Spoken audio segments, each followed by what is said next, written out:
Do you slide on all your nights like this?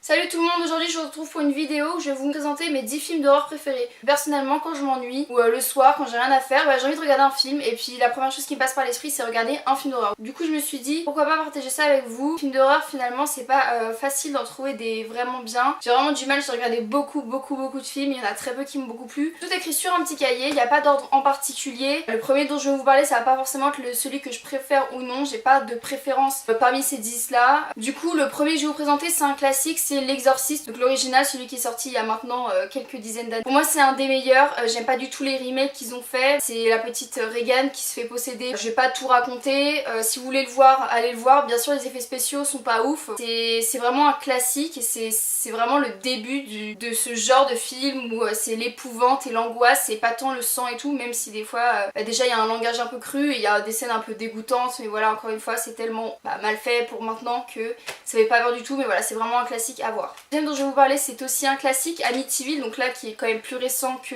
L'Exorciste. Amityville c'est quoi? C'est l'histoire de George et Kathy Lutz qui vont déménager dans une maison avec leurs 3 enfants. Seulement dans cette maison il y a déjà eu un père de famille qui a tué toute sa famille en fait, donc c'est-à-dire sa femme et ses 6 enfants je crois, parce qu'il a entendu une voix disant les tuer, voilà. Je vous laisse imaginer la suite avec cette nouvelle famille qui arrive dans cette maison. C'est un style un peu particulier, tout le film tourne autour de finalement ces voix qui disent de tuer la famille, voilà. J'en dis pas plus, je vous laisse aller le découvrir. Il est pas tout à fait récent, il me semble qu'il date des années 2000, des débuts des années 2000. Le troisième film dont je vais vous parler en fait finalement c'est une saga, c'est les premiers films d'horreur que j'ai regardés, ce sont les Paranormal Activity. Donc le premier que j'ai regardé c'était le 2 et pas le 1. Finalement ça m'a pas trop dérangé et c'est vraiment le moment où je suis tombée amoureuse des films d'horreur, notamment des films d'épouvante. Paranormal Activity c'est donc une saga qui remonte à l'histoire de sorcières et de cultes satanistes pour avoir la gloire et la fortune dans leur famille. Donc on commence le premier film avec Kathy et Micah. Donc voilà, il va se passer plein de choses de paranormal évidemment. Ensuite le 2 ça traite de l'histoire de Kathy. Le 3 c'est l'enfance de Kathy et sa sœur, je sais plus comment elle s'appelle sa sœur, j'ai un trou de mémoire. Le numéro 4 c'est dans une famille différente, ça suit toujours la même histoire mais c'est dans une famille différente. Le numéro 5 qui est en fait The Marked One, c'est un peu ce qui explique les origines de ce démon qui arrive en fait, de ce culte sataniste, sachant qu'on revoit des personnages du numéro 2. Et le dernier, le 5, c'est encore une fois,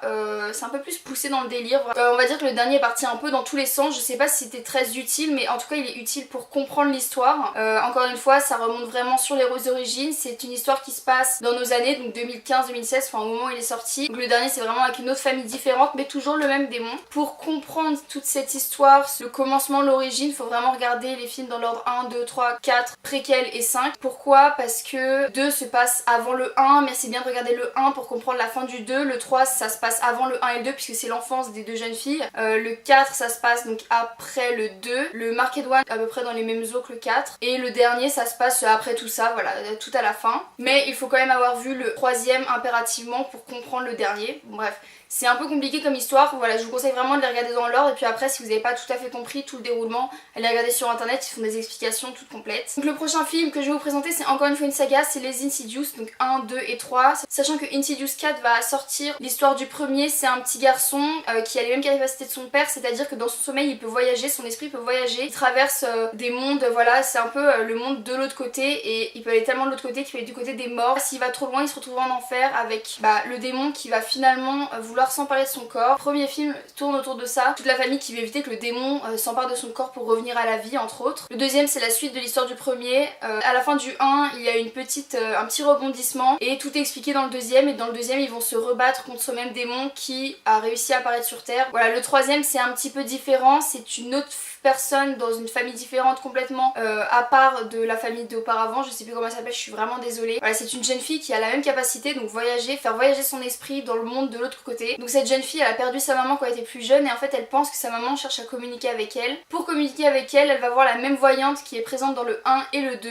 La voyante ayant été effrayée des événements passés avec ce même genre de cas ne veut pas travailler avec elle. Seulement la jeune fille insiste et finalement elle réussit à communiquer en fait avec l'esprit qui l'entourait chez elle. Seulement elle va apprendre que ce n'est pas sa mère. Encore une fois c'est un démon qui veut s'emparer de son corps et qui veut venir à la vie. Voilà, le troisième tourne autour de ça et le quatrième j'en sais pas plus. Il me semble que ça va tourner autour de l'histoire de la voyante qui elle a perdu son mari des années plus tôt et qui elle, comme elle rentre tout le temps en communication avec les esprits et le monde de l'autre côté, elle n'a pas le choix que de se faire entourer par ces démons qui cherchent encore une fois à s'emparer de son corps. Voilà, ça peut paraître un peu répétitif. Donc le 2 suit bien l'histoire du 1, mais le 3 il me semble que ça se passe avant le 1. Je suis pas tellement sûre, ça fait longtemps que je les ai pas vus, mais voilà. Encore une fois, c'est pas du sang et tout, c'est plus de la possession, des démons, des trucs. Le 5e film que je vais vous présenter, c'est le plus récent qui est sorti dernièrement, il s'appelle Dans le Noir. Donc c'est l'histoire de Rebecca, Martin, Sophie. Donc Sophie est la mère de Rebecca et Martin. Rebecca étant plus jeune avait peur du noir et a subi quelques expériences assez mauvaises dans le noir dans sa maison. Des années plus tard, c'est son petit frère qui a subi ce même genre d'expérience, donc toujours dans le noir. Voilà, la maman est allée en hôpital psychiatrique, elle est un petit peu folle, elle prend des médicaments et vous allez voir que dans la maison où elle vit avec son fils, il se passe des choses un petit peu effrayantes, notamment dans le noir. Ça fait longtemps que j'avais pas regardé un film d'horreur qui m'avait vraiment plu et celui-là je peux dire qu'il m'a vraiment pas mal plu, j'aimais bien l'histoire en fait, ça changeait un petit peu d'habitude d'une possession et tout parce que là c'est une entité surnaturelle mais qui possède pas un corps ou un esprit, voilà c'est vraiment autre chose. Dans le noir en plus c'est assez marrant comme thème parce que voilà, c'est pas une légende que beaucoup de personnes sont effrayées du noir. Le 6e film dont je vais vous parler, c'est The Visit. Ce sont deux enfants, Tyler et Rebecca, qui vont voir leurs grands-parents après que leur maman en fait se soit embrouillée avec eux 15 ans plus tôt. Donc pendant 15 ans, il n'y a pas eu de communication entre eux, entre les deux familles. Et donc Tyler et Rebecca, pour la première fois de leur vie, vont voir leurs grands-parents, vont dans cette maison. Les grands-parents agissent bizarrement. La maman est injoignable puisqu'elle est en croisière, il me semble, et vers la fin de son voyage en croisière, il l'appelle sur Skype et il voit la tête des grands-parents et puis voilà, je vous laisse imaginer tout ce qui se passe bien sûr. C'est pas de la possession, c'est pas des démons, c'est des fous, hein, tout simplement. Le 6e film dont je vais vous parler ça s'appelle Oculus ou The Mirror en anglais. C'est l'histoire de Zach et Kylie.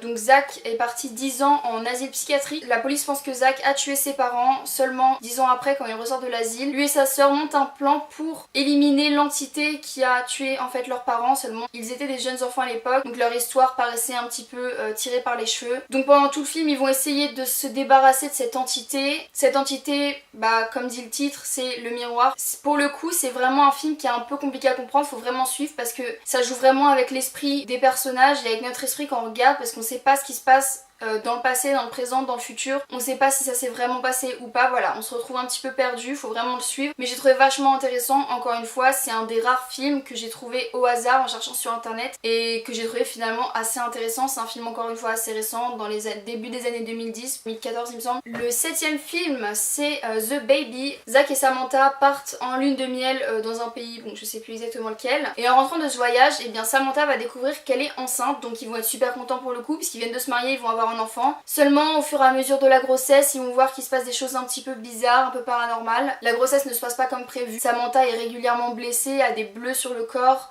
On ne sait pas pourquoi, donc voilà, c'est un bébé plutôt maudit. Il me semble que je me suis un peu perdue dans mon compte, celui d'avant c'était le 8e, donc celui-là c'est le 9e, c'est en fait encore une fois une saga, c'est Ouija, donc il y a Ouija 1 qui s'appelle juste comme ça, et Ouija 2, les origines, donc comme vous le comprenez, Ouija 2 c'est un préquel du 1, ça explique ce qui se passe dans le 1 en fait. Donc dans le 1, c'est un groupe d'amis face à la mort de leur ami Debbie. Ils découvrent dans sa chambre une table de Ouija, donc je pense que vous connaissez à peu près tout ce que c'est ces tableaux pour communiquer avec les esprits avec un triangle, avec un rond au milieu, des lettres, oui, non, des chiffres, etc.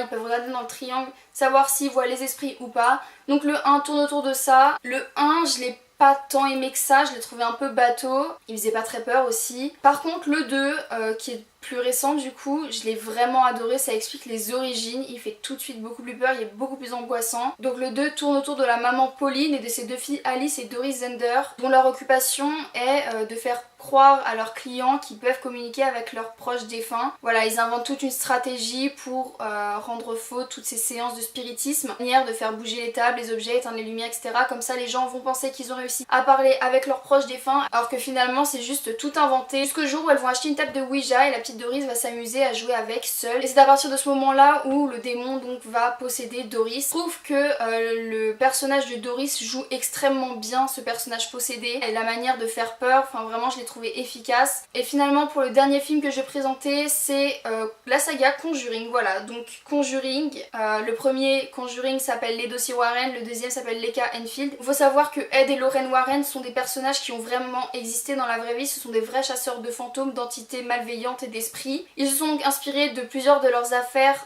pour en faire des films, et aussi Amityville. Donc, le dossier Warren se passe dans la famille Perron qui vient d'emménager dans une maison, et évidemment il va se passer des choses paranormales. Ils vont appeler les Warren parce que les Warren passent souvent à la télé, donc forcément ils ont entendu parler d'eux, ils les appellent pour mettre fin à tout ça. Le 2, c'est le cas Enfield, ça se passe après le dossier Warren et ça se passe aussi après l'affaire Amityville. Donc après cette histoire Amityville, sa femme Lorraine Warren est vraiment terrifiée par toutes les choses qu'elle voit puisqu'elle est voyante. Elle a vu tellement de choses terrifiantes, notamment une où elle voit son mari mourir en fait. Donc voilà, le début du 2, ça commence par eux qui disent qu'ils veulent arrêter complètement, sachant que tout le monde les prend pour des fous, pour des imbéciles, parce que les fantômes ça n'existe pas. Le cas Enfield se passe au sein de la famille Hodgson, quelque chose comme ça. Janet, la plus jeune encore une fois, qui va se faire posséder.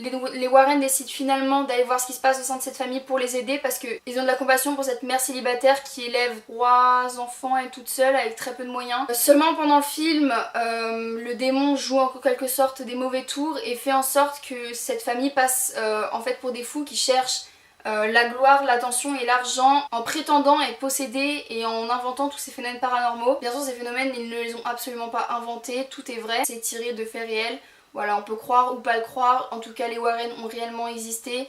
C'est vraiment, leur réputation est vraiment connue. Comme je le disais en début de vidéo, j'ai vu énormément de films d'horreur différents. Là ce sont vraiment les 10 avec des sagas que j'ai le plus apprécié. Après je sais qu'il y en a encore qui vont sortir cette année. Get Out, It Comes at Night, je sais que c'est 2 films d'horreur que je veux voir. En tout cas, si vous avez aimé ce genre de vidéo, je peux en faire une deuxième partie parce que j'en ai toujours d'autres que j'appréciais mais qui valaient pas la peine d'être dans cette vidéo. En tout cas si ça vous a plu, laissez un pouce bleu, laissez en commentaire si vous voulez ou non revoir ce genre de vidéo. Laissez en commentaire si vous aimez ou non ce genre de vidéo, quel film vous me conseillez de voir, si vous les avez vus. Et moi je vous dis à bientôt pour une nouvelle vidéo, bye.